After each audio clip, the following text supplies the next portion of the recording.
এই নীতি আদর্শ। ও হ্যালো স্যার, স্যার স্পষ্ট ভাষায় বলছি, ও স্যার পাকিস্তান কি জঙ্গিকে পোষে কি পোষে না?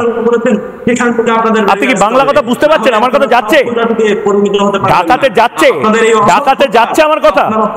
শুনুন আরিফ বিল্লাহ, কথাটা শুনুন, টানা বলে যাবেন না। বাংলাদেশ দিলে খেতে পারে। আরিফ বিল্লাহ পাকিস্তানকে জিন্দাবাদ বলছেন না মুর্দাবাদ বলছেন, এই বেসিক প্রশ্নের উত্তরটা দিতে পারছেন না? আপনাদের সাথে চিৎকার করে কথা না বললে আপনারা কানে ঢোকে না কথা। আপনি যদি উত্তর আবার রুদ্ররূপ দেখাতে হবে মনে হচ্ছে।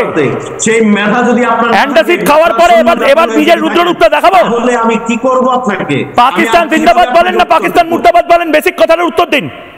আপনারা ওপেনলি বলতে পারছেন না বাংলাদেশের মাটি কোনো পাকিস্তানিদের জন্য, কোনো পাকিস্তানি জঙ্গির জন্য ব্যবহার করা যাবে না।